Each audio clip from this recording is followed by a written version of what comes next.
Good morning, students. How are you all? I hope you all are doing well. So, welcome to my channel. Today, we are going to discuss the chapter 2 biological classification of class 11. तो चलिए without wasting our time, just let's get started. Okay? चलिए तो देखिए इस chapter के अंदर हम क्या करने वाले हैं, क्या क्या पढ़ने वाले हैं, तो उसी के बारे में थोड़ा डिस्कस कर लेते हैं कि क्या क्या है इस चैप्टर में। तो सबसे पहले हम देखेंगे कि हिस्टोरिकली क्या क्या एग्जामिन किया गया था अर्ली क्लासिफिकेशन में, क्या क्या पता किया गया था, उसके बारे में थोड़ा सा डिटेल में डिस्कशन करेंगे। ठीक है, फिर हम बात करेंगे फाइव किंगडम क्लासिफिकेशन के, जो कि वीटेकर ने दिया था, Monera, protist, fungi, Plantae and animalia. फिर हम बात करेंगे बियॉन्ड किंगडम यानी कि वायरसेस, वीडियोस एंड लाइकेंस के बारे में, जो कि इस फाइव किंगडम क्लासिफिकेशन का पार्ट नहीं है, उसे अलग कैटेगरी में रखा गया है। क्यों रखा गया है उन सब के बारे में हम डिस्कस करने वाले हैं। तो चलिए let's dive into this chapter. तो चलिए देखते हैं सबसे पहले हम कि इसकी ज़रूरत ही क्यों पड़ी। ठीक है, सबसे पहले हम बात करते हैं, जस्ट अ मिनट या जस्ट अ मिनट या why we need the classification. ठीक है, to understanding the diversity organising life helps comprehend the vast diversity of organism. किसी भी ऑर्गेनिज्म को स्टडी करने के लिए, उसको अंडरस्टैंड करने के लिए, उसकी डाइवर्सिटी को अंडरस्टैंड करने के लिए हमने क्लासिफिकेशन किया हर एक ऑर्गेनिज्म के बारे में, उसके रिलेशनशिप को स्टडी किया। Classification of reveals that evolutionary connections between species. ठीक है, फिर हम बात करते हैं predicting characteristics. Knowing a groups traits allows predicting individual species traits. यानी कि किसी भी ऑर्गेनिज्म को, देखो बच्चों, किसी भी ऑर्गेनिज्म की स्पीसीज, कोई भी ऑर्गेनिज्म है, हमने डिस्कस किया था फर्स्ट चैप्टर में कि उसको क्लासिफाई किया गया उनके कैरेक्टरिस्टिक्स के बेसिस पे, उनके रिप्रोडक्शन के बेसिस पे एटसेट्रा। ठीक है, उनके ट्रेड्स के बेसिस पे उनको क्लासिफाई किया गया है। यानी कि एक ग्रुप के अंदर, एक स्पीसीज के अंदर सभी जो सिमिलर क्वालिटी रखते हैं उनको सबको एक जगह इकट्ठा कर दिया गया। फिर जो अलग अलग एनिमल्स हैं उनको स्टडी किया गया। और ये क्यों किया गया? ताकि सब इजी रहे, है ना, हमें उनके कैरेक्टर्स के बारे में, उनके उनके डाइवर्सिटी के बारे में, उनके रिलेशनशिप को स्टडी करने के लिए ये सब इजी रहे। ठीक है, इसीलिए हमने क्या किया, क्लासिफिकेशन किया। ठीक है, चलिए आगे बात करते हैं हम। Here you can see the diagram of evolutionary diagram और बायोडाइवर्सिटी डायग्राम। ठीक है, चलिए अब हिस्टोरिकल सिस्टम में एक छोटा सा हम डिस्कस करते हैं कि क्या हुआ। ठीक है, चलिए एरिस्टोटल ने दिया था बाइनोमियल, सॉरी, एरिस्टोटल ने दिया था two two two kingdom classification, sorry, two kingdom classification, जिसके अंदर उन्होंने सिर्फ सिंपल सा बताया था कि प्लांट को उनके हिसाब से प्लांट को प्लांट की कैटेगरी में रख दो और सभी एनिमल्स को उनके एक ही कैटेगरी में लिख दो। But it is very difficult to know कि ये सारे एनिमल्स जब एक ही किंगडम में आ जाएंगे तो हम कैसे स्टडी करेंगे, it will be more confusing. फिर आए लीनियस। लीनियस ने बाइनोमियल नोमेनक्लेचर दिया, जो कि अभी भी है, जिसमें उन्होंने जीनस और स्पीसीज के बारे में बताया, जो कि still is in binomial, still are used. ठीक है, अभी भी हम मॉडर्न टेक्सोनॉमी में इसका यूज करते हैं। तो ये दो थी हिस्ट्री क्लासिफिकेशन की। सबसे पहले एरिस्टोटल ने दिए थे, एरिस्टोटल आए, उन्होंने टू किंगडम क्लासिफिकेशन दिया, प्लांट और एनिमल को उनके डिवाइड कर दिया गया।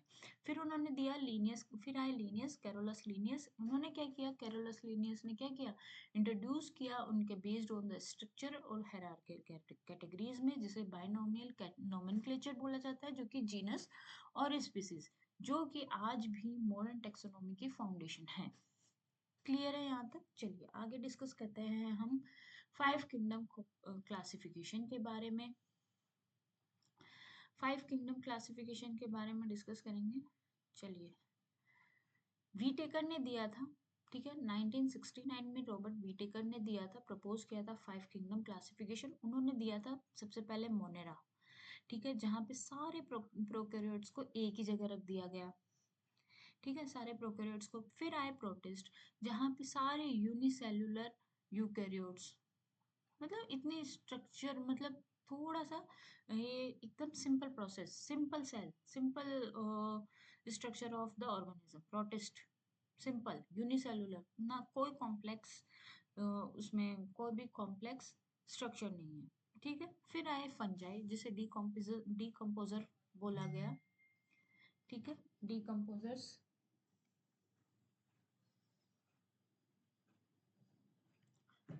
फिर आए प्लांटी, प्लांटी में सारे मल्टीसेलुलर प्रोड्यूसर यानी कि प्लांट्स, एनिमेलिया में सारे मल्टीसेलुलर कंज्यूमर। प्रोड्यूसर का मतलब क्या होता है बेटा? प्रोड्यूसर का मतलब प्रोड्यूस करना, जो खुद तो खुद अपना खाना बनाते हैं, ऑटोट्रोफ होते हैं, लेकिन वो प्रोड्यूस करते हैं, ठीक है, जो दूसरों के लिए खाना देते हैं। कंज्यूम में जो होता है, जो कंज्यूम करता है, ठीक है, जो दूसरों पर डिपेंड रहता है, ठीक है, कंज्यूमर, एनिमेलिया, ठीक है। This is the 5 kingdom classification which has given by the Whittaker. अब हम बात करेंगे स्टेप बाय स्टेप। सबसे पहले हमने मोनेरा की बात की थी 5 किंगडम क्लासिफिकेशन में, ठीक है। तो मोनेरा क्या होते हैं? प्रोकैरियोट्स होते हैं, यानी कि इनमें ट्रू न्यूक्लियस नहीं प्रेजेंट होगा, इनमें मेम्ब्रेन बाउंड ऑर्गेनेल्स प्रेजेंट नहीं होंगे। यूबिक्यूटस का मतलब क्या होता है? ये सभी जगह, पूरे एनवायरनमेंट में कहीं भी मिल सकता है, ठीक है, वर्चुअली, मतलब found in virtually all environment, ठीक है।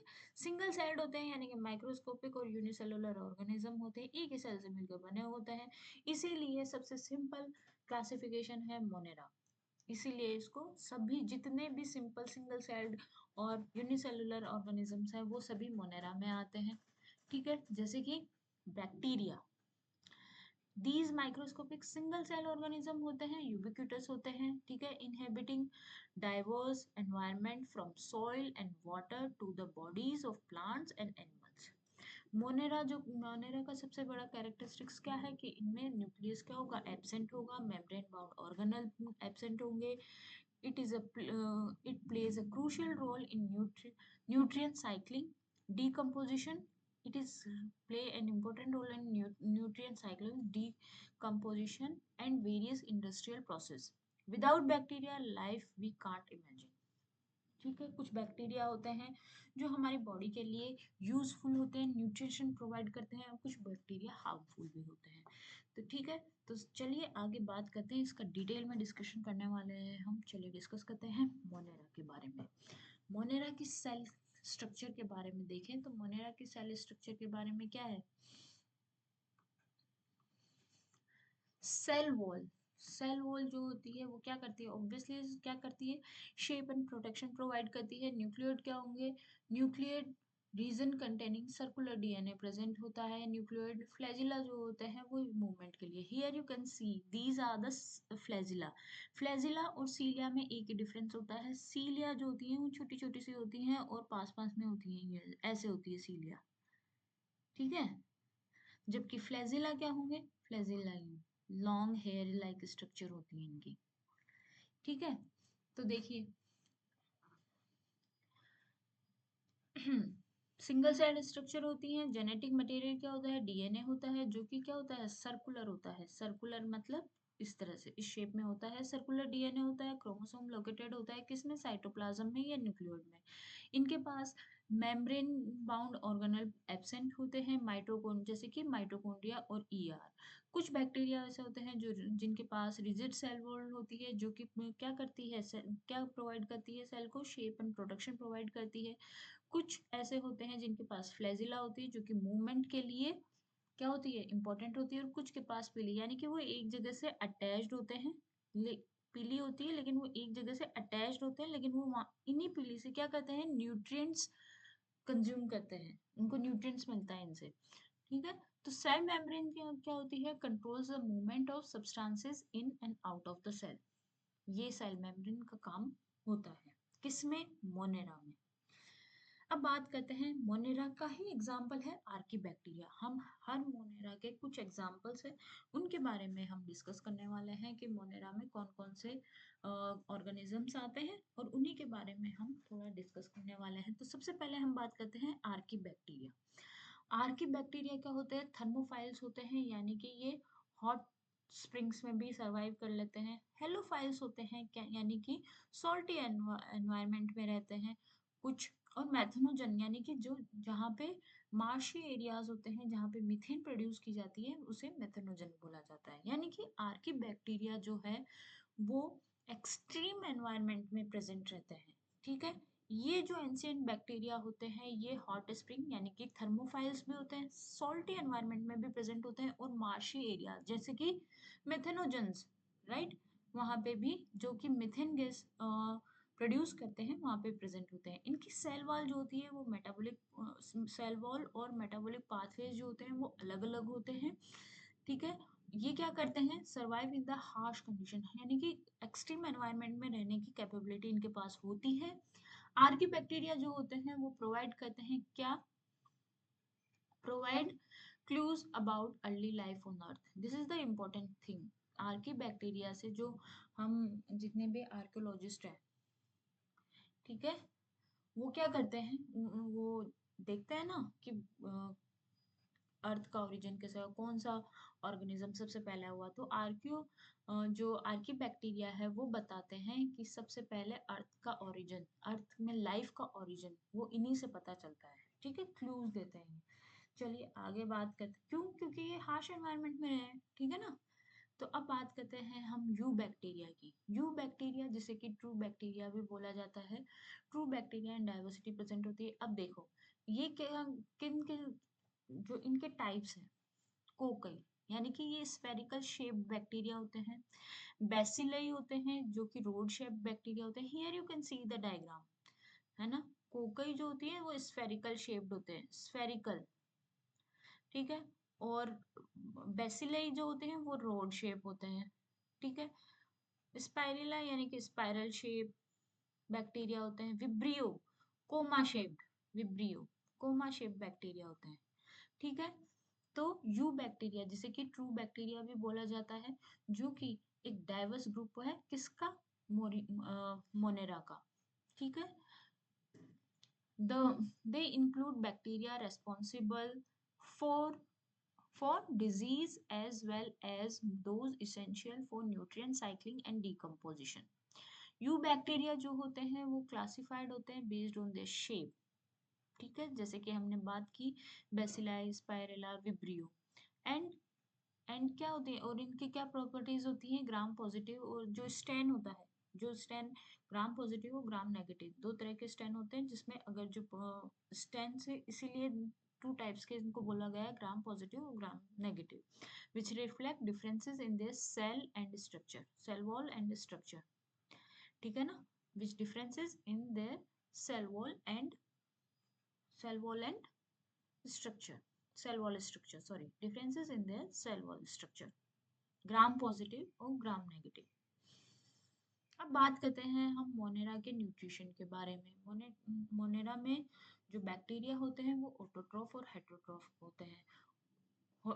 ऑटोट्रॉफ मतलब जो खाना अपना खुद बनाते हैं, यानी कि लाइट के थ्रू, सनलाइट से जो खाना बनाते हैं उनको फोटो ऑटोट्रॉफ बोलते हैं। केमिकल एनर्जी यूज करके जो वो अपना खाना बनाते हैं उन्हें क्या बोलते हैं? कीमोटोट्रॉफ। और जो कंज्यूम ऑर्गेनिक मैटर, जो ऑर्गेनिक मैटर को कंज्यूम करते हैं उनको बोला जाता है हेट्रोट्रॉफ, ठीक है। तो क्या हो गया? कुछ सेप्रोफाइट्स जो होते हैं वो decompose dead organic matter, while parasite obtain nutrients from living living host, often causing diseases. Understanding bacterial nutrition is vital for understanding their ecological roles. चलिए अब बात करते हैं मोनेरा के रिप्रोडक्शन के बारे में। अभी तक हमने मोनेरा के कुछ एग्जाम्पल्स देखे हैं, अब हम बात करेंगे उसके रिप्रोडक्शन में। उनमें एसेक्सुअल मेथड होता है, बाइनरी फिशन। बाइनरी फिशन का मतलब क्या होता है? यानी कि एक बैक्टीरिया है, ठीक है, और ये बैक्टीरिया दो पार्ट्स में डिवाइड हो गया, इसको बोलते हैं बाइनरी फिशन, ठीक है, binary fission.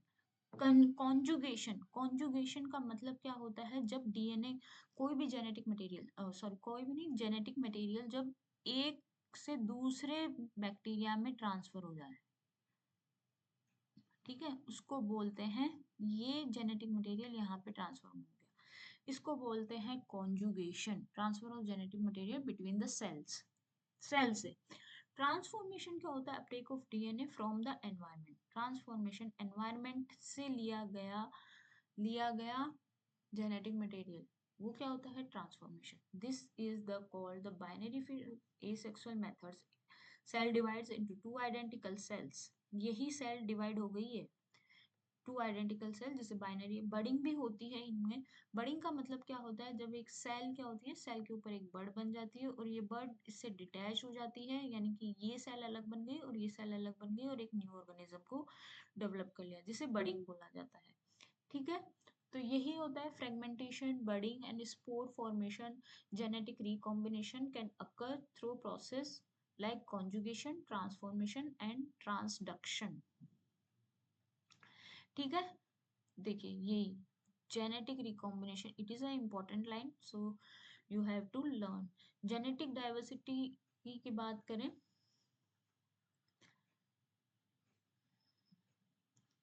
Genetic diversity even the absence of sexual reproduction, obviously genetic variation क्यों होगी, डाइवर्सिटी कैसे होगी जब इनमें सेक्सुअल रिप्रोडक्शन नहीं होता, सेक्सुअल रिप्रोडक्शन होगा तभी जेनेटिक डाइवर्सिटी डाइवर्सिफाई होगा, यानी कि bacterial reproduction can be increasingly rapid under optimal condition। Clear है यहाँ तक, बहुत ही इजी है और बहुत ही सिंपल है ना। If you have any doubt then please write in the comment box. अब इसके बात करते हैं मोनेरा के या बैक्टीरिया के इम्पोर्टेंस, इकोनॉमिक इम्पोर्टेंस की बात करते हैं, ठीक है। क्या होता है इकोनॉमिक इम्पोर्टेंस, यानी कि फूड प्रोडक्शन में, जैसे कि मैंने आपको से कहा कि कुछ बैक्टीरिया होते हैं जो बहुत हमारे लिए यूजफुल होते हैं, न्यूट्रिशनल होते हैं, और कुछ होते हैं जो कि हमारे लिए हार्मफुल होते हैं। तो फूड प्रोडक्शन में जैसे कि योगर्ट और चीज, विनेगर, इनमें इनका यूज किया जाता है। एंटीबायोटिक्स में यूज किया जाता है, production of life saving drugs, nitrogen fixation यानी कि enhancing the soil fertility, pathogens यानी कि cause diseases in the various organism, clear. तो bacteria have profound economic importance. They are used in the production of various food, yogurt, cheese, vinegar, antibiotics and enzyme. They play a vital role in nitrogen fixation in soil. Soil की क्या quality increase करने में nitrogen fixation क्या करता है, soil को fertile बनाने में काम आती है, ठीक है। एनहेंसिंग एग्रीकल्चर प्रोडक्टिविटी, अगर सॉइल की प्रोडक्टिविटी बढ़ेगी, सॉइल फर्टाइल होगी तो क्या होगी, क्रॉप्स भी अच्छी होंगी, इसीलिए इसको एग्रीकल्चर प्रोडक्टिविटी के लिए भी इम्पोर्टेंट बोला गया है। कुछ बैक्टीरिया होते हैं जो कि पैथोजेनिक होते हैं, कुछ डिजीज कर देते हैं ह्यूमन में, एनिमल्स में, प्लांट में, ठीक है। तो कुछ बेनिफिशियल होते हैं, कुछ बेनिफिशियल एस्पेक्ट होते हैं बैक्टीरिया के, और कुछ हार्मफुल एस्पेक्ट्स होते हैं, बोथ आर। अब बात करते हैं हम second kingdom, that is protist. हमने बात की थी प्रोटिस्ट क्या होते हैं, यूनिसेलुलर होते हैं, ठीक है। यूनिसेलुलर होते हैं kingdom protist, includes a diverse array of uni, इनमें क्या होता है, यूकैरियोट्स में आ जाते हैं, यानी कि इनमें ट्रू न्यूक्लियस होता है, ऑर्गेनेल प्रेजेंट होते हैं। यूनिसेलुलर होते हैं यानी कि सिंपल स्ट्रक्चर होती है, सिंगल सेल्ड स्ट्रक्चर होते हैं, सिंगल सेल्ड ऑर्गेनिज्म होते हैं। डाइवर्स होते हैं यानी कि exhibiting very heat characteristics and life style, ठीक है। यानी कि किंगडम प्रोटिस्ट जो होते हैं, जो कि monera protist possess true nucleus and membrane bound organelle, यहाँ से शुरू हो जाता है। प्रोटिस्ट से मोनेरा तक तो सिर्फ प्रोकैरियोट्स के बारे में बात कर रहे थे, यूकैरियोट का जो यूकैरियोट जो यहाँ से स्टार्ट होता है वो है प्रोटिस्ट, ठीक है। यहाँ से स्टार्ट हो गया है, यानी कि यहाँ पे ट्रू न्यूक्लियस प्रेजेंट हो गया है और मेम्ब्रेन बाउंड ऑर्गेनल प्रेजेंट होंगे। प्रोटिस्ट जो होते हैं वो एक्वेटिक एनवायरनमेंट में प्रेजेंट होते हैं, मॉइस्ट सॉइल में प्रेजेंट होते हैं, और इवन इन द पैरासाइट और इन अदर ऑर्गेनिज्म, ठीक है। दूसरे ऑर्गेनिज्म में पैरासाइट के रूप में भी प्रेजेंट होते हैं।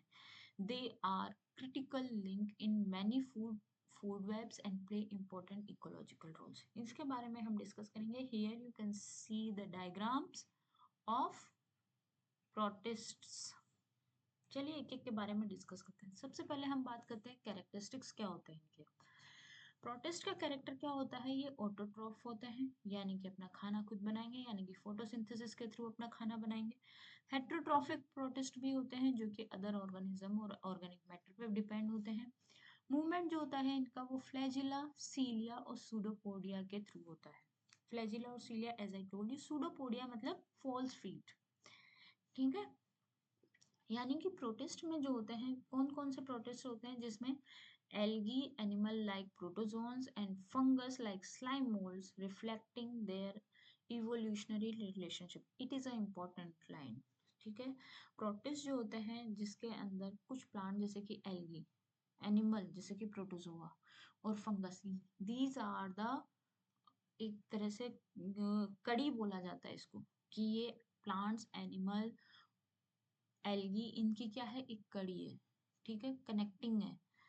इसीलिए प्रोटिस्ट को क्या बोला गया है, अफेक्ट इवोल्यूशनरी रिलेशनशिप बोला गया है। इनके बीच में एक इवोल्यूशनरी रिलेशनशिप है, हम आगे बात करेंगे इस चीज के बारे में। चलिए, ये कैरेक्टरिस्टिक्स के बारे में हमने पढ़ा। अब हम बात करते हैं क्राइसोफाइट्स। ये क्या होते हैं, डाइटम्स एंड गोल्डन एल्गी, ये क्या होती हैं, ठीक है। हम इनके बारे में, here you can see the diagram. चलिए डिस्कस करते हैं। डाइटम्स जो होते हैं वो सिंगल सेल वॉल होते हैं, एक्वेटिक प्रोड्यूसर्स होते हैं। गोल्डन एल्गी जो होती है वो फोटोसिंथेटिक होती है और contribute to the food web. Diet diatomaceous earth जो है वो फॉसिलाइज्ड डाइटम है, इंडस्ट्रियल एप्लीकेशन में यूज किया जाता है। अब देखते हैं कि है क्या। जो chrysophyte are a group of photosynthetic protists including diatoms and golden algae। इस ग्रुप में डाइटम और गोल्डन एल्गी है। डाइटम्स जो है वो यूनिक सेल वॉल से बने होते हैं, made of silica forming indicate intricate and beautiful patterns. बहुत ही सुंदर सुंदर पैटर्न्स ये बना लेते हैं, देखिए, ठीक है। They are major producer in aquatic ecosystem में प्रेजेंट होते हैं, contributing significantly to global oxygen production. Golden algae are also photosynthetic and contribute to the food web। और diatomaceous earth जो होती है form a fossilized diatom cell wall has various industrial uses, ठीक है। चलिए, अब प्रोटिस्ट के बात करते हैं डाइनोफ्लैजिलेट्स। ये क्या होते हैं डाइनोफ्लैजिलेट्स, ये बहुत ही सुंदर होते हैं, तो ठीक है, कलरफुल होते हैं, पोटेंट होते हैं। टू फ्लैजिला प्रेजेंट होती है इनके अंदर। क्या होती है, कैरेक्टरिस्टिक फीचर ऑफ डाइनोफ्लैजिलेट्स होते हैं, यानी कि दो रेड टाइड्स होते हैं, यानी कि कॉज्ड बाय टॉक्सिक डाइनोफ्लैजिलेट ब्लूम्स, ठीक है। फिर बात करते हैं बायोल्यूमिनिसेंस, यानी कि creating light in the ocean. ये इसका इंपॉर्टेंट कैरेक्टर है, creating light in the ocean. Dinoflagellates जो होते हैं प्रीमरीली मेरीन प्रोटिस्ट होते हैं। इनका कैरेक्टर क्या होता है, एक तो टू फ्लैजिलेट होता है इनके पास, ठीक है। ये सेलुलोज प्लेट्स होती हैं इनके सेल वॉल के अंदर। ये फोटोसिंथेटिक और मेरीन फूड वेब में कंट्रीब्यूट करती है। कुछ डाइनोफ्लैजिलेट जो होती हैं वो red tides due to rapid population growth, यानी कि जब इनकी ग्रोथ बहुत ज़्यादा इंक्रीज हो जाती है तो ये रेड टाइड्स फॉर्म कर देती हैं, ठीक है। That can harm marine life and humans, जो कि क्या कर लेती है, बहुत ज़्यादा अगर बिगर अमाउंट में ये बन जाती है तो ये रेड टाइड्स ओरिजिनेट कर देते हैं, जो कि हार्मफुल होती है। किसके लिए, एक्वेटिक एनिमल्स के लिए और ह्यूमंस के लिए भी, ठीक है। Bioluminescence dinoflagellate create stunning displays of light in the ocean. Here you can see the diagram. अब बात करते हैं हम प्रोटिस्ट के यूग्लेनॉइड्स के बारे में। क्या होते हैं यूग्लेनॉइड्स, फ्लेक्सिबल होते हैं, अडेप्टेबल होते हैं। यूग्लेनॉइड्स जो होते हैं वो क्या होते हैं, फ्लेक्सिबल होते हैं और अडेप्टेबल होते हैं। यानी कि क्या हो गया, इनके पास पेलिकल हो गया, यानी कि फ्लेक्सिबल सेल मेम्ब्रेन होती है इनकी। फ्लैजिला जो मूवमेंट में इंपॉर्टेंट होती है। स्टिग्मा यानी कि लाइट सेंसिटिव स्पॉट्स होते हैं। फोटोसिंथेटिक यानी कि produce their own food, autotroph होते हैं। ठीक है, यानी कि लाइट क्यूक्लोनर possess a unique light sensitive spot called stigma which help them locate light for photosynthesis. They are highly adaptable and can survive in diverse environment. Clear? Protist में अब बात करते हैं स्लाइम मोल्ड्स के बारे में, डीकम्पोजर और एग्रीगेट्स के बारे में बात करते हैं। यानी कि स्लाइम मोल्ड्स क्या होते हैं, इनके पास अमीबोइड सेल होती हैं, यानी कि इंडिविजुअल सेल्स जो होती है वो एग्रीगेट्स हो जाती है। क्लियर? प्लाज्मोडियम होता है, मल्टीसेलुलर स्ट्रक्चर होती है। डीकम्पोजर जो कि फीडिंग और decaying organic matter, decay feeding करती है, डिके हो जाते हैं इस किसमें, ऑर्गेनिक मैटर में। स्लाइम मोल्ड्स क्या होते हैं, फंगस लाइक प्रोटिस्ट होते हैं। They exhibit unique life cycle. They exist as individual amoeboid cell that aggregate to form a multicellular structure called plasmodium or pseudoplasmodium। इसका क्या मतलब हुआ कि individual cell that aggregate amoeboid cell, यानी कि ये खुद से अपनी सेल को बना लेते हैं। वो ही मैंने आपको बताया, डॉटर सेल बनाई और एक न्यू ऑर्गेनिज्म डेवलप हो गया। ठीक है, मल्टी सेलुलर स्ट्रक्चर बना लेते हैं जिसको क्या बोलते हैं, plasmodium. Slime mould are also decomposer होते हैं, feeding on decaying organic matter. They are often found in the most moist environment like forest and contribute to nutrient cycling. Their aggregation behavior is a fascinating example of cellular communication and cooperation. Clear? चलिए, protist protozoans जो हैं, अब protist में protozoans के बारे में बात करें जो कि एनिमल लाइक प्रोटिस्ट होते हैं, ये भी इम्पोर्टेंट है। ठीक है, ये एग्जाम में जरूर पूछा जाता है। देखिए, अमीबॉइड प्रोटोजोन्स होते हैं जो कि यूजिंग सूडोपोडिया, फ्लैजिलेट प्रोटोजोन जो कि फ्लैजिला यूज करते हैं, सीलिएटेड जो कि सीलिया यूज करते हैं, और स्पोरोजोन्स जो कि नॉन मोटाइल पैरासाइट होते हैं। तो प्रोटोजोन्स आर हेटेरोट्रॉफ प्रोटिस्ट होते हैं जो कि रिसेंबल होते हैं एनिमल्स में in their mode of nutrition. They obtain nutrients by consuming other organism और ऑर्गेनिक मैटर।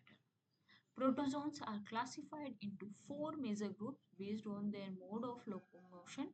ठीक है, जैसे कि हमने बताया, सूडोपोडिया, फ्लैजिला, सीलिया और नॉन मोटाइल पैरासाइट। ठीक है, they are found in diverse environment and play important role in food web. Here you can see the types and examples of protozoans. देखो, amoeba uses pseudopodia for movement, paramecium cilia and locomotion. Here you can see the diagram. देखिए, पास पास में सीलिया पास पास में होती है, flagella थोड़ी सी दूर होती है। ट्रिपेनोसोमा ये क्या डिजीज करती है, sleeping sickness. This is the important thing, Trypanosoma sleeping sickness disease करती है। प्लाज्मोडियम जो कि मलेरिया को कॉज किया जाता है, पैरासाइट्स होते हैं। ठीक है, बस यही है example of types, protista, protozoans. I hope you are understanding and it is easy to understandable to you. So if you like my channel and if you like the classes, then please like, share and subscribe my channel. अगर आपको कुछ भी doubt हो, any doubt you have, then please write in the comment box. I will assure you that I will give the answer. चलिए आगे बढ़ते हैं fungi के बारे में। फंजाई क्या है, डीकम्पोजर और मोर, इसके बारे में चलिए डिस्कस करते हैं कि फंजाई होती क्या है। यूकैरियोट्स होते हैं, ठीक है, ट्रू न्यूक्लियस और ऑर्गेनेल प्रेजेंट होते हैं। हेटेरोट्रॉफ होते हैं यानी कि absorbing nutrients from organic matter. Decomposer होते हैं एसेंशियल फॉर न्यूट्रिएंट साइक्लिंग, यानी कि फंजाई जो होती हैं जैसे कि yeast, molds, mushroom, these are the fungi. Most fungi are multicellular, heterotroph होती हैं, न्यूट्रिएंट्स क्या ऑब्जर्व करती है, ऑर्गेनिक मैटर से और देयर एनवायरनमेंट से।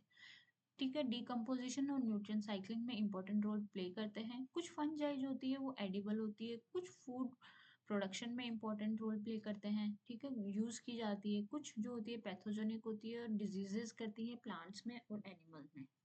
ठीक है, चलिए अब बात करते हैं फंजाई के कैरेक्टरिस्टिक्स के बारे में और उसके स्ट्रक्चर के बारे में। फंजाई की कैरेक्टरिस्टिक्स और फंजाई की characteristics, here you can see the diagram. देखिए, काइटिन सेल वॉल से बनी हुई होती है। ठीक है। सेल वॉल जो होती है वो काइटिन से बनती है जो कि उसको स्ट्रक्चरल सपोर्ट प्रोवाइड करती है।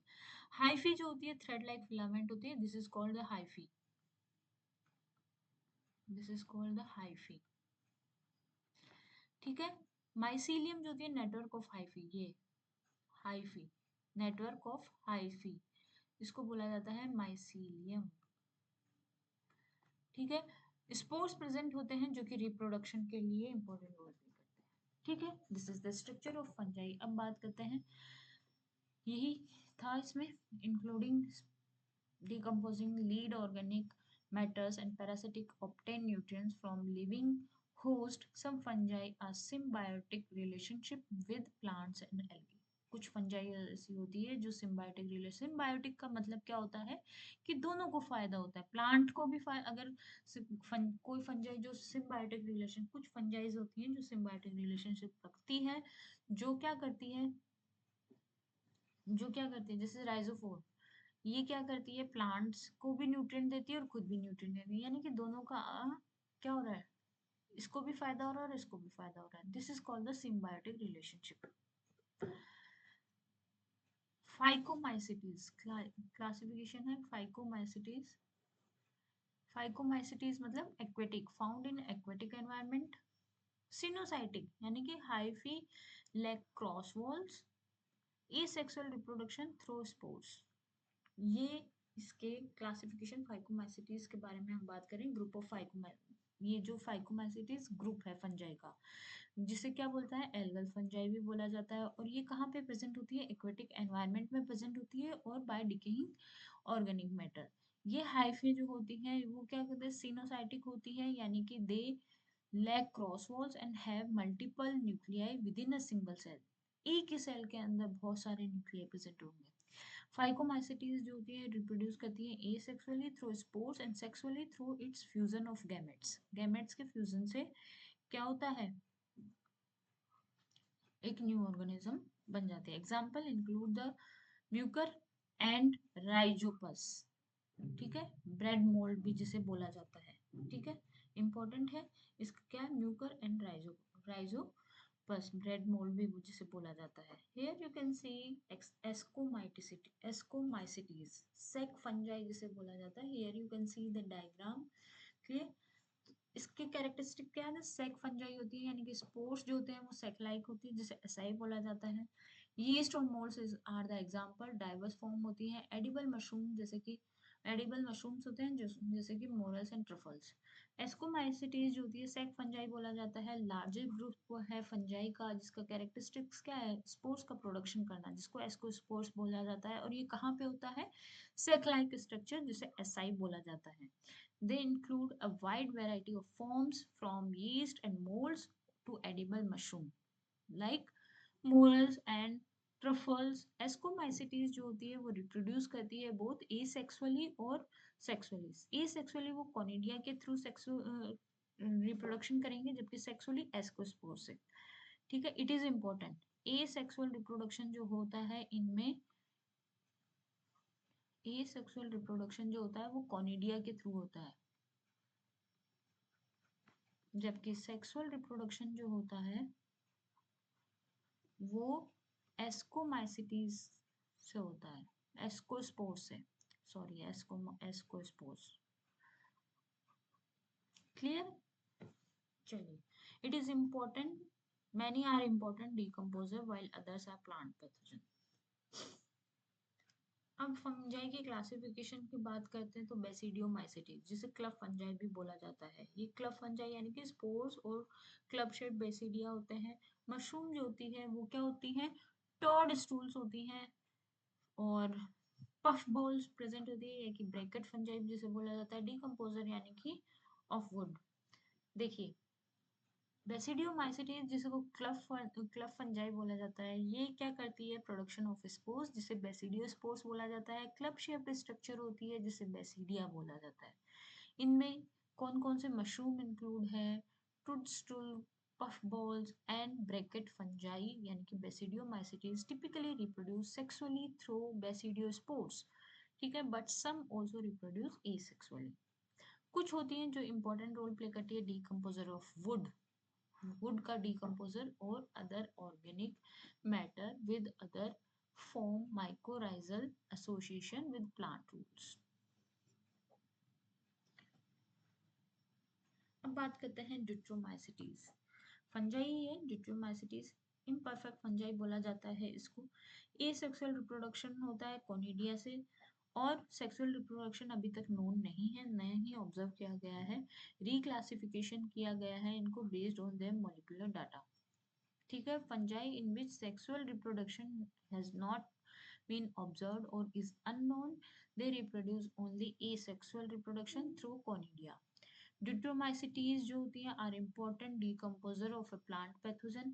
ठीक है, ये क्या करते हैं, ये इम्पोर्टेंट डिकम्पोजर होते हैं प्लांट और प्लांट पैथोजन होते हैं। As our understanding of the fungal genetics and reproduction improves, many diplomatocies are being reclassified or into other fungal group based on their molecular data. तो बेसिकली फंजाई का जो, अगर हम बेसिक फंजाई की बात करें कि फंजाई में मोड ऑफ रिप्रोडक्शन एसेक्सुअल तो हमने पढ़ लिया, कॉनिडिया, बेसिडोमाइसिटिस, एस्कोस्पोर्स, इनके थ्रू होता है। लेकिन अगर हम कॉमन बात करें तो सेक्सुअल रिप्रोडक्शन जो होता है वो oospore, ascospore, as we have discussed earlier. ठीक है, हमने oospores के बारे में पढ़ा है, एस्कोमाइसिटीज में एस्कोस्पोर्स के थ्रू, बेसिडियोमाइसिटीज में बेसिडियोस्पोर्स के थ्रू क्या होता है, सेक्सुअल रिप्रोडक्शन होता है। ठीक है, और जो fusion of protoplasm between two motile और नॉन मोटाइल गैमेट्स होते हैं उसको बोला जाता है प्लाज्मोगेमी, और फ्यूजन ऑफ टू न्यूक्लियर उसको बोला जाता है karyogamy. Meiosis in zygote resulting in haploid spores, यानी कि जब मियोसिस होता है तो टू सेल्स बन जाती है तो हैप्लॉइड स्पोर्स बनते हैं। क्लियर है, चलिए आगे बात करते हैं फंजाई के इम्पोर्टेंस और इकोलॉजिकल एंड इकोनॉमिक रोल्स क्या है। डिकम्पोजिशन में काम आते हैं, breaking down the organic matter, है ना, उसको ब्रेक डाउन करने के लिए यूजफुल होती हैं fungi. Mycorrhiza enhancing the nutrient Uptake, medicine में किया जाता है जैसे कि पेनिसिलिन, फूड जैसे कि मशरूम और truffles. They form mycorrhizal association with plant roots, and mycorrhizal association का मतलब क्या हो गया, सिम्बायोटिक रिलेशनशिप डेवलप करना। Enhancing nutrient uptake, fungi are used in food production, mushroom, truffles, cheese, medicine, antibiotics like penicillin, various industrial process के लिए भी use किया जाता है। कुछ फंजाई होती है जो पैथोजेनिक होती है, डिजीज कॉज करती है प्लांट्स में और एनिमल्स में, impacting agriculture and human health. Clear, अब बात करते हैं हम प्लांटी, जिसे ग्रीन वर्ड बोला जाता है, सबसे मल्टी सेलुलर और हाईली क्लासिफाइड। ठीक है, composed of multiple cellular eukaryotic processes, true nucleus and organelles, photosynthetic present होती है, producing food through photosynthesis। Plant kingdom में आते हैं। ठीक है, characteristics by their cell wall made of cellulose and their ability to produce their own food। ठीक है, इन और ये किससे बनाते हैं अपना खाना, फोटोसिंथेसिस के थ्रू।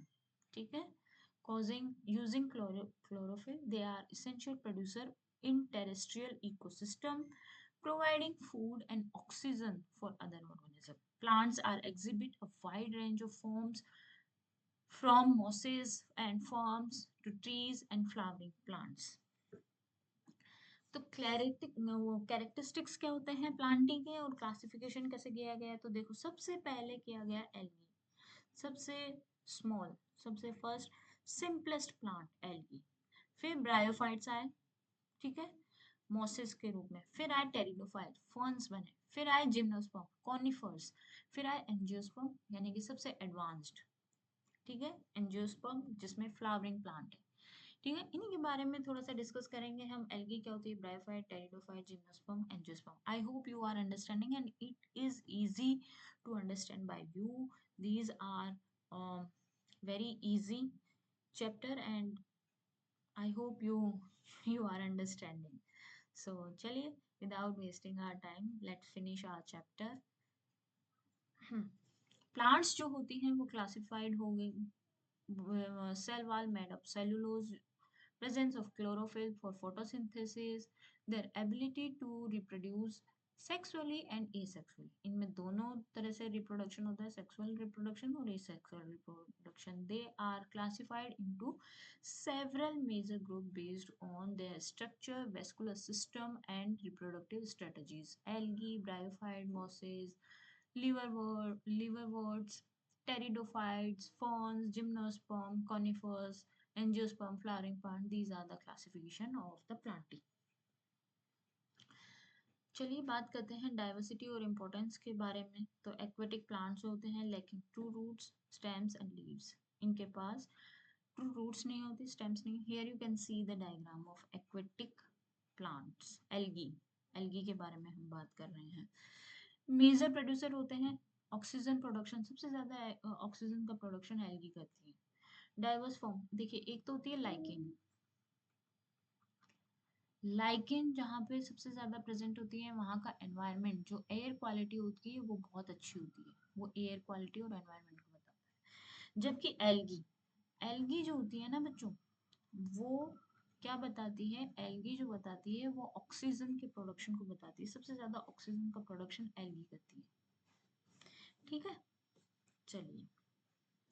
एक्वेटिक प्लांट्स होते हैं, ट्रू रूट्स और स्टेम्स और लीव्स नहीं प्रेजेंट होती है इनमें. दे आर हाईली डाइवर्स होते हैं, यूनिसेलुलर होते हैं. यूनिसेलुलर से माइक्रो एल्गी से मल्टी सेलुलर सीवीड्स तक डाइवर्सिफाइड होते हैं. ये एल्गी जो होती है वो major producer in aquatic ecosystem, contributing significantly to global oxygen production. They are used in food production, cosmetics and various industrial process. Cosmetics में यूज किया जाता है, फूड के प्रोडक्शन में यूज किया जाता है, और भी बहुत सारे इंडस्ट्रियल प्रोसेसेस हैं जहाँ पे एल्गी का यूज किया जाता है. एल्गी भी सिम्बायोटिक रिलेशनशिप बनाती है किसके साथ? फंजाई और एनिमल्स के साथ.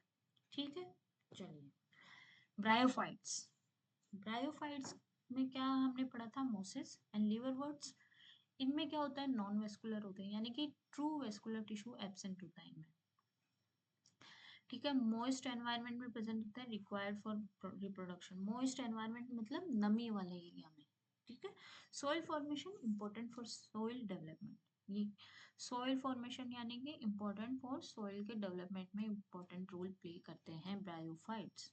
ठीक है. ब्रायोफाइट्स में एग्जांपल कौन कौन से होंगे?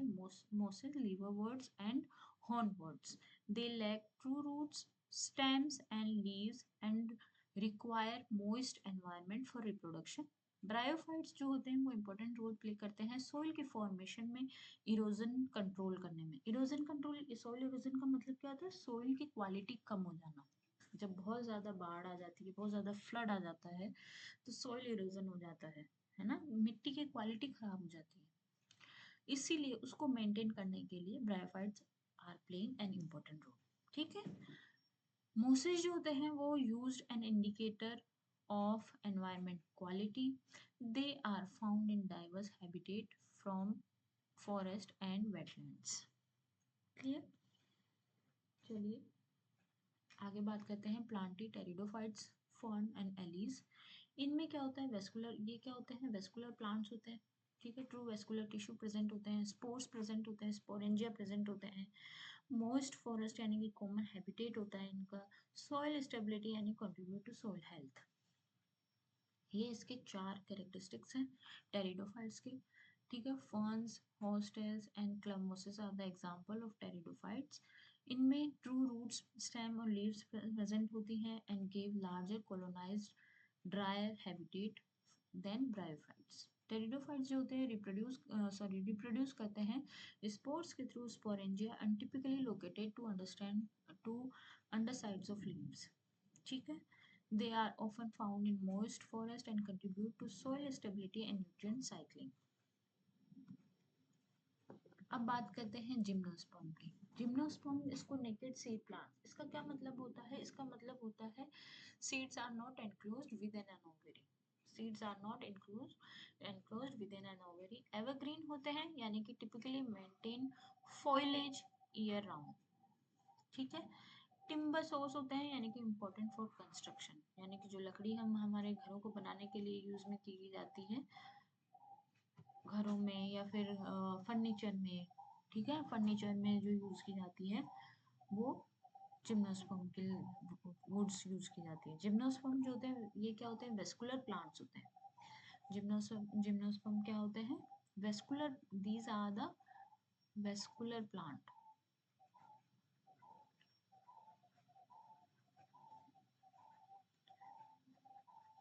ठीक है, और ये क्या करते हैं, नेकेड सीड को प्रोड्यूस करते हैं, यानी कि जो क्या होगी, seeds are not enclosed with an ovary, ovary में सीड्स एनक्लोज्ड नहीं होते हैं। ठीक है, कॉनिफर्स होते हैं, इसके एग्जांपल कौन कौन से हैं, पाइन्स है, फर्स है, स्प्राउसेस है, साइकेड्स है, गिंगो है। ठीक है, gymnosperm are typically evergreen and adapted cold and dry environment. ये हमेशा एवरग्रीन रहते हैं, ठीक है, और अडेप्ट कर लेते हैं ठंड को भी और ड्राई एनवायरनमेंट, यानी कि चाहे कितना भी सूखा हो, कितनी भी ठंड हो, ये एवरग्रीन रहते हैं। ठीक है, important source of timber, paper and resin, ये इंपॉर्टेंट है, timber, paper and resin. Coniform, conifers जो होते हैं form vast forest that play a crucial role in carbon sequestration. ठीक है, चलिए एंजियोस्पर्म की बात करें, एंजियोस्पर्म जिसे एडवांस्ड प्लांट बोला जाता है, फ्लावरिंग प्लांट, यानी कि रिप्रोडक्शन स्ट्रक्चर जो होती है वो फ्लावर होती है, रिप्रोडक्टिव स्ट्रक्चर, फ्रूट्स प्रेजेंट होते हैं एनक्लोजिंग सीड्स, मोस्ट डाइवर्स होते हैं ग्रुप ऑफ प्लांट्स। एंजियोस्पर्म जो होते हैं वो भी वेस्कुलर प्लांट होते हैं, फ्लावर एंड फ्रूट्स प्रोड्यूस करते हैं। सीड्स जो होते हैं वो एनक्लोज्ड होते हैं विद एन ओवरी, जबकि जिम्नोस्पर्म में नहीं है, ये डेवलप हो जाते हैं इनटू फ्रूट में, वो डेवलप फ्रूट में नहीं होते हैं। ठीक है, इसीलिए वो ठंड में और ड्राई एनवायरनमेंट में भी सर्वाइव कर लेते हैं, एवरग्रीन इसीलिए उनको बोला जाता है। मोस्ट डाइवर्स और सक्सेसफुल ग्रुप ऑफ प्लांट बोला जाता है इनको। ये डोमिनेटिंग मोस्ट टेरेस्ट्रियल इकोसिस्टम को डोमिनेट करते हैं, provide food, medicine and various other resources to humans and animals. Angiosperm जो होते हैं वो एग्जिबिट करते हैं wide range of adaptation to diverse environment and pollinators. अब बात करते हैं एनिमेलिया, एडवांस्ड है ये भी एनिमेलिया। हम इसके बारे में, हमने ये प्लांट, फिर हम प्लांट क्लासिफिकेशन पढ़ेंगे और फिर हम एनिमल का क्लासिफिकेशन पढ़ेंगे। तो जो प्लांट क्लासिफिकेशन है, हमने अब तक जितने भी प्लांटी का क्लासिफिकेशन किया है वो सब हम पढ़ने वाले हैं, और एनिमल के बारे में हम पूरा क्लासिफिकेशन अगले चैप्टर्स में करेंगे। So please be in the channel, so you can learn from here in a easy way. ठीक है, एनिमल्स जो होते हैं वो मल्टी सेल्यूलर होते हैं। ठीक है, एनिमलिया किंगडम के जो ऑर्गेनिजम्स हैं, जो एनिमल्स हैं, वो मल्टीपल सेल्स होती हैं, इनमें यूकैरियोटिक हो गए, ऑब्वियसली टू न्यूक्लियर और ऑर्गेनेल्स प्रेजेंट होंगे, हेटेरोट्रॉफ होंगे, हेटेरोट्रॉफ यानी कि दूसरों पे डिपेंड होंगे, इंजेस्टिंग फूड होता है इनमें, डाइजेशन, सॉरी न्यूट्रिएंट्स। ठीक है, एनिमल्स में क्या होता है, सेल वॉल एब्सेंट होती है। ठीक है, इनका tissue for movement, coordination and sensory perception present होता है, इनमें एग्जिबिट डाइवर्स बॉडी प्लान्स होते हैं, मोड ऑफ रिप्रोडक्शन अलग होता है, life style, animals are found in virtually all environment and play crucial roles in the food web ecosystem and dynamic, they large from simple sponges to complex vertebrates. Clear, चलिए Animalia का हम बात करें, कैसे इसको किंगडम को classify किया गया, कैरेक्टरिस्टिक्स क्या है इनके, mollusc, snails, arthropoda insects and chordate vertebrates. ये सिर्फ इतना ही नहीं है क्लासिफिकेशन, क्लासिफिकेशन और भी है। ठीक है, ये सिर्फ एक छोटा सा आउटलाइन है सिर्फ एनिमेलिया की कैरेक्टरिस्टिक्स और क्लासिफिकेशन की। मल्टी सेलुलर होते हैं, हेट्रोट्रॉफिक न्यूट्रिशन होता है, लैक ऑफ सेल वॉल होती है, स्पेशलाइज्ड टिश्यू प्रेजेंट होते हैं, और ये क्या होते हैं, phyla based on their body plan, symmetry and development patterns के थ्रू इनको क्या किया गया, डिवाइड किया गया। जैसे कि पोरिफेरा, स्पॉन्जेस आता है, निडेरिया जहाँ पे जेलीफिश और क्या होता है, कोरल्स, इनमें क्या होता है, बायलेटरल सिमेट्री होती है।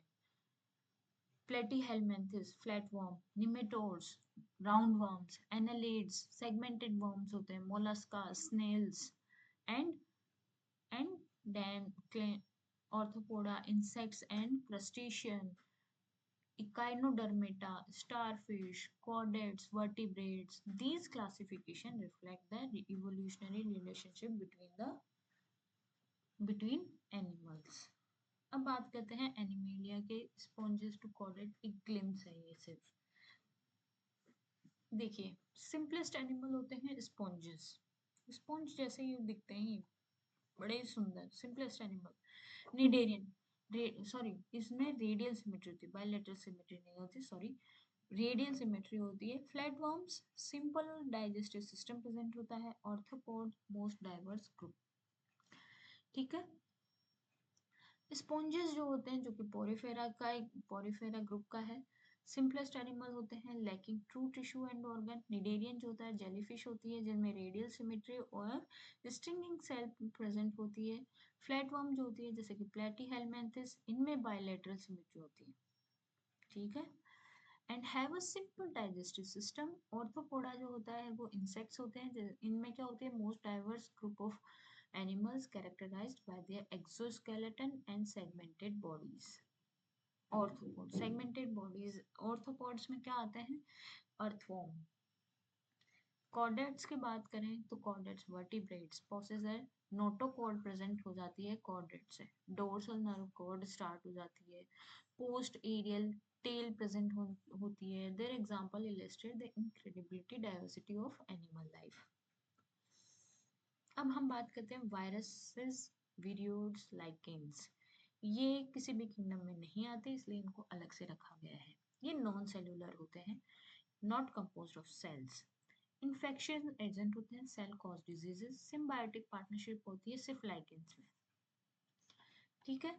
यानी कि वायरस, वीरियोड्स एंड लाइकेंस, ये जो एंटिटी है वो किंगडम क्लासिफिकेशन में नहीं रखी गई है। वायरसेस जो होते हैं नॉन सेलुलर होते हैं, इन्फेक्शियस एजेंट्स होते हैं that can only replicate within living host cell. Viroids जो होते हैं वो स्मॉल सर्कुलर डीएनए मॉलिक्यूल्स होते हैं that infect plants. Lichens are symbiotic association between fungi and algae और cyanobacteria. These entity changes our understanding of life and blur the lines between living and non-living. ये important है। ठीक है। अब here is the structure of virus.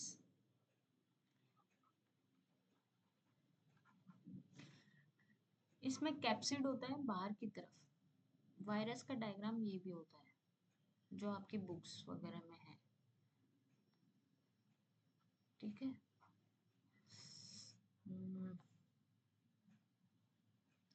इस तरह से diagram बना हुआ है, सॉरी ये अच्छे से बना नहीं है, लेकिन इस तरह से बना होता है।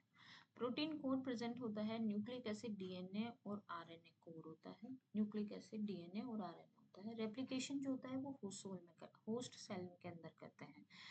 ठीक है।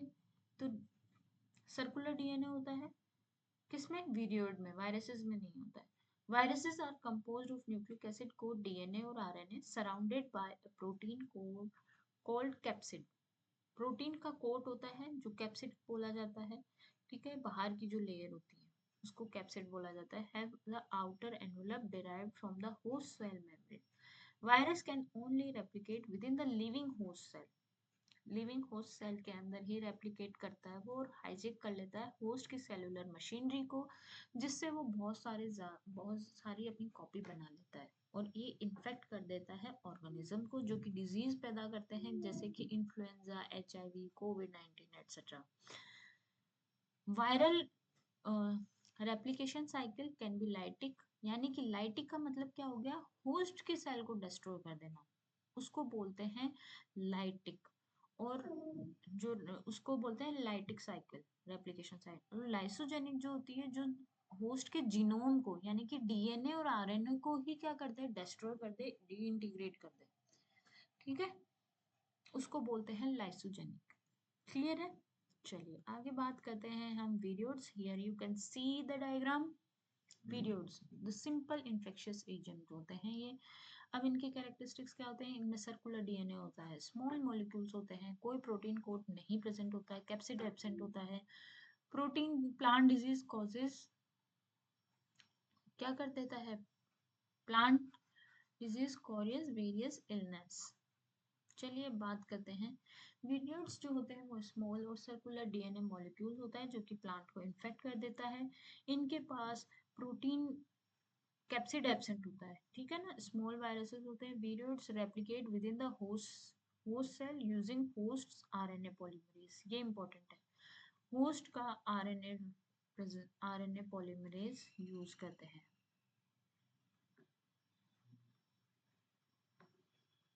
ठीक है। बहुत सारी डिजीज इन्फेक्ट कर देते हैं, जिसमें एग्रीकल्चर और हॉर्टिकल्चर की प्लांट डिजीजेस कॉज करते हैं। ये क्या करते हैं? By viroids cause diseases not fully understand but it is thought to involve in interference without gene expression. Lichens की बात करें तो लाइकेंस क्या है? Symbiotic partnership. सिम्बायोटिक मतलब फायदा पहुंचाते हैं। Lichens are symbiotic association between fungi. ये क्या करते हैं? स्ट्रक्चर एंड प्रोटेक्शन प्रोवाइड करते हैं, फूड प्रोडक्शन करते हैं, जैसे एल्गी या साइनोबैक्टीरिया जिसे बोला जाता है। हार्श एनवायरनमेंट में भी सर्वाइव कर लेते हैं। सोइल फॉर्मेशन के लिए इंपॉर्टेंट रोल प्ले करते हैं, ठीक है। Between fungi using Ascomycetes and algae or cyanobacteria, fungus provide structure and protection, जबकि algae और cyanobacteria क्या प्रोवाइड करती है? Food through photosynthesis. लाइकेंस जो होते हैं वो हाईली टॉलरेंट होते हैं हार्श एनवायरनमेंट में भी, और इजीली ग्रो करते हैं कहाँ पे? रॉक्स पे, ट्री पे, सॉइल में। इनका सबसे इंपॉर्टेंट रोल प्ले होता है सॉइल फॉर्मेशन में and are used to indicator of air quality. Lichens exhibit diverse forms and color.